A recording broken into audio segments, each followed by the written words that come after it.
Hello, so today we're going to be talking about lunar eclipse and the phases and significance of them today. I'm going to make the listeners aware of the lunar eclipse phases and the importance.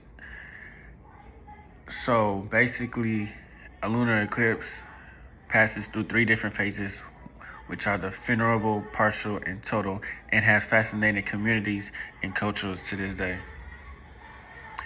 Have you ever glazed up in the midnight sky and look up and look at the stars and the moon and watch the moon slowly disappear as if it's being swallowed by blackness? Imagine yourself floating among stars, witnessing nature's most authentic spectacle. Since lunar eclipses are both scientifically interesting and culturally important today, I want to discuss how lunar eclipse occurs and its meanings in various cultures. I'm going to walk you through the different stages of lunar eclipses, which again are the venerable, the partial, and total, and reveal what makes science behind this phenomenon and look at its cultural significance around the world during the next series of minutes. The first stages of the lunar eclipse is the venerable eclipse. A venerable eclipse, which is defined by NASA, is the eclipse guide occurs when the moon moves through the Earth's outer shadow, is venerable, creating a subtle shading. Most expert testimonies revealed, like by an astronomer named Dr. Fred Espinat, the venerable phase is generally so mild that unless it's very closely observed, it will go unremarked.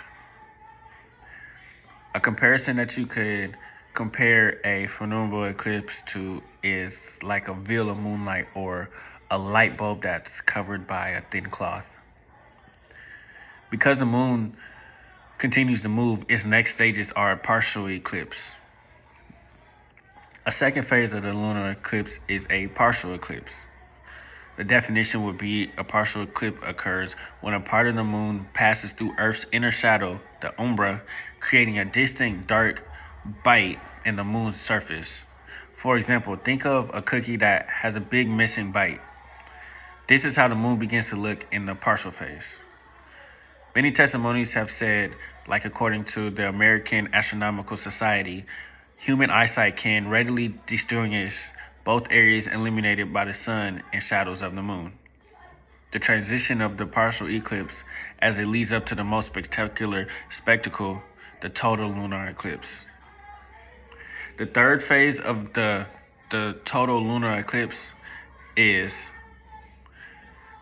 by definition, would be when we reach totality, the entire moon enters the umbra and turns reddish, also known as a blood moon.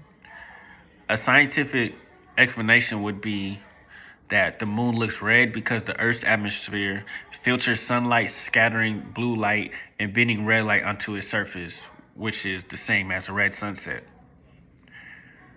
Expert information that people have spoke about would be the exact shade of red can vary depending on whether increased dust, volcano ash, or pollution fills Earth's atmosphere at any given moment.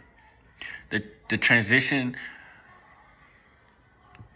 of the lunar eclipse is the moon has heightened imaginations across space and throughout history.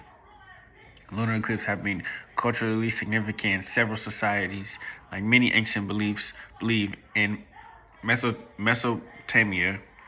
A remote ancient eclipse has considered a direct attack on a king, resulting in elaborate rituals to protect rulers.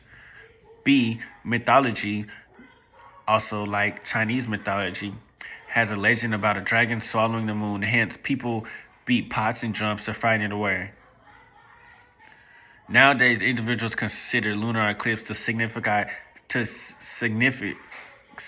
change and renewal, providing a chance for introspection and self-development.